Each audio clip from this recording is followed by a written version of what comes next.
Milk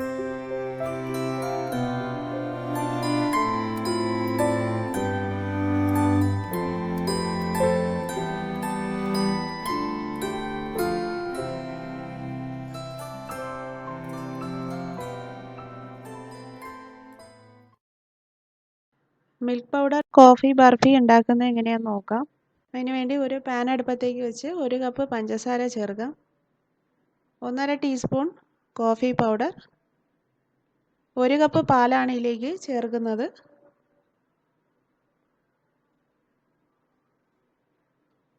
ഇതിലേക്ക് 2 table spoon നെയ്യ് ചേർത്ത് കൊടുക്കാം.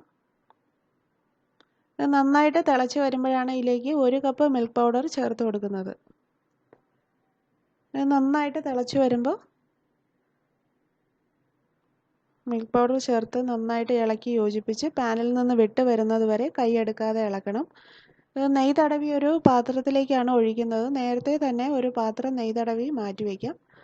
കുറച്ച് അണ്ടിപ്പരിപ്പ് നെയ്യിൽ വറുത്ത് ആ പാത്രത്തിൻ്റെ മുകളിൽ വിതറി മാറ്റി വയ്ക്കാം.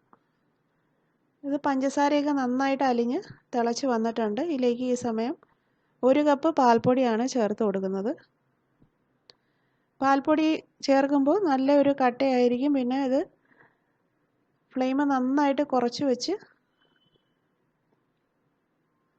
അലിയിച്ചെടുക്കണം.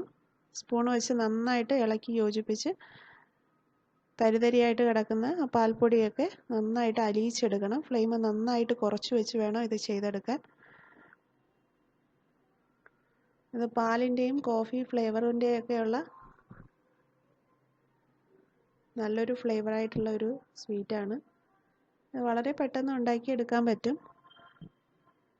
ഇത് പാനിൽ നിന്ന് എല്ലാം കൂടെ ചേർന്ന് ഒന്നായിട്ട് വിട്ട് വരുമ്പോഴാണ് ഇത് പ്ലേറ്റിലേക്ക് മാറ്റുന്നത്. ഇത് നന്നായിട്ട് തണുത്തതിന് ശേഷം വേണം കട്ട് ചെയ്തെടുക്കാൻ.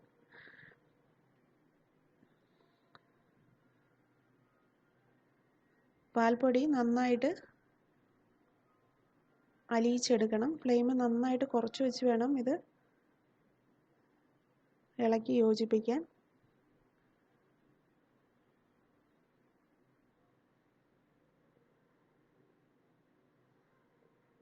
ഇതിലേക്ക് 2 ടേബിൾ സ്പൂൺ നെയ്യാണ് ചേർത്ത് കൊടുത്തത് ആദ്യം. ഇനി കുറുകി വരുമ്പോൾ 1 സ്പൂൺ നെയ്യും കൂടെ ചേർത്ത് കൊടുക്കുന്നുണ്ട്. അത്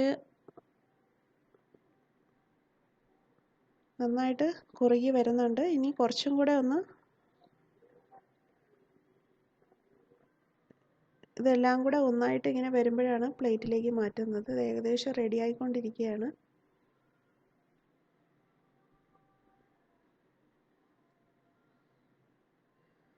പാൽപ്പൊടിയുടെ ആ ഒരു കട്ടയൊക്കെ നന്നായിട്ട് അലിഞ്ഞ്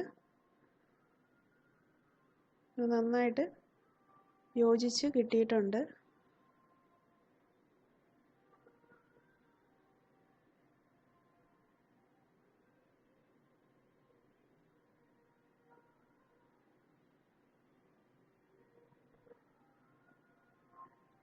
ഇതിലേക്ക് ഇനി 1 സ്പൂൺ നെയ്യും കൂടെ ചേർത്ത് നന്നായിട്ട് ഇളക്കി യോജിപ്പിച്ച് നെയ്യ് തടവിയ പാത്രത്തിലേക്ക് ഒഴിച്ചു കൊടുക്കാം.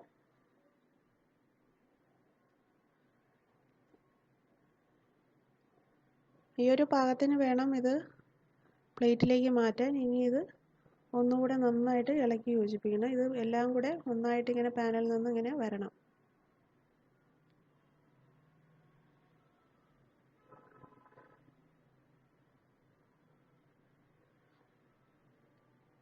ഇത് തണുത്തതിന് ശേഷം ഇഷ്ടമുള്ള ഷേപ്പിൽ കട്ട് ചെയ്തെടുക്കാം.